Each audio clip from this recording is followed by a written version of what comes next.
Charles de Gaulle est un géant de l'histoire de France. On se souvient de son leadership pendant la Seconde Guerre mondiale et de son rôle dans la construction de la France moderne. Cependant, l'héritage de Gaulle en Afrique est plus complexe. Cet essai explore comment ces politiques ont façonné la relation de la France avec ses colonies africaines. Nous verrons comment de Gaulle a tenté de concilier les exigences d'un monde en mutation avec le désir de la France de maintenir son influence en Afrique. De Gaulle comprenait que le vieux système colonial s'effondrait. Le monde changeait après la Seconde Guerre mondiale. Les nations africaines réclamaient l'indépendance. Mais de Gaulle croyait aussi que la France ne pouvait pas simplement abandonner ses colonies. Il voyait l'Afrique comme vitale pour l'avenir de la France, tant sur le plan économique que stratégique. Cet essai examinera les événements et les politiques clés qui ont défini l'approche de Gaulle envers l'Afrique. Nous explorerons comment de Gaulle a utilisé une combinaison de concessions et de manipulations pour maintenir l'influence française. Nous examinerons également l'impact durable de ces politiques, qui continuent de façonner les relations entre la France et l'Afrique aujourd'hui. Pour comprendre les actions de Gaulle en Afrique, il faut d'abord comprendre le contexte historique. La Seconde Guerre mondiale avait dévasté la France. Le pays était économiquement et politiquement affaibli. Pourtant, la France restait déterminée à conserver son empire colonial. Les Français croyaient que leurs colonies étaient essentielles pour restaurer leur statut de grande puissance. C'est dans ce contexte qu'a émergé le concept d'Eurafrique.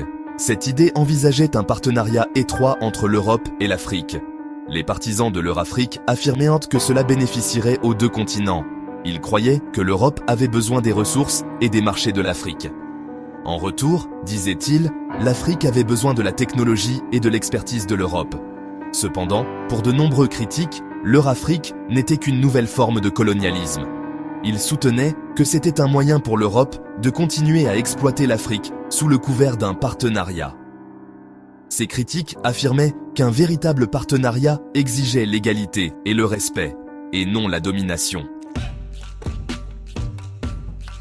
L'approche de Gaulle envers l'Afrique a été marquée par des événements clés.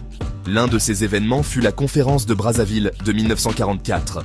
Cette conférence a réuni des représentants de la France et de ses colonies africaines.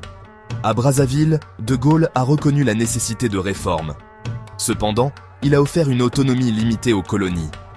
Cette approche visait à apaiser ceux qui réclamaient le changement et ceux qui voulaient maintenir le contrôle français. Un autre événement clé fut la conférence de Bandung de 1955. Cette conférence a marqué un tournant dans la lutte contre le colonialisme. Elle a contribué à galvaniser le soutien des mouvements d'indépendance.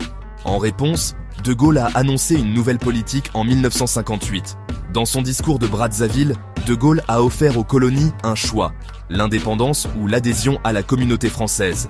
Cette communauté accorderait un certain degré d'autonomie, mais la France conserverait le contrôle de domaines clés.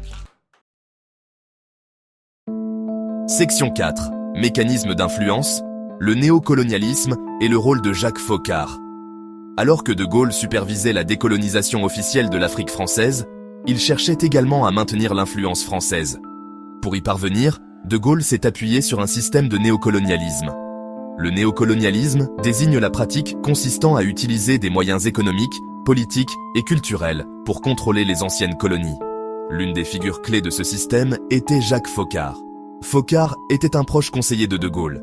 Il était connu pour ses agissements obscurs et sa capacité à faire avancer les choses en coulisses.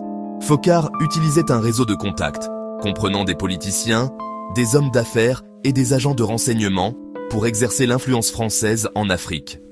Les méthodes de Foccart étaient souvent impitoyables et antidémocratiques. Il a été impliqué dans des coups d'État, des assassinats et d'autres opérations secrètes. Cependant, il a également été efficace pour atteindre les objectifs français. Les actions de Foccart ont contribué à garantir que la France conserve une influence économique et politique significative dans ses anciennes colonies. Section 5. Héritage et impact durable. L'influence durable de la France-Afrique. L'héritage de Charles de Gaulle en Afrique est complexe. On lui attribue à la fois l'octroi de l'indépendance aux colonies africaines de la France et on le critique pour avoir perpétué l'influence française par des moyens néocoloniaux.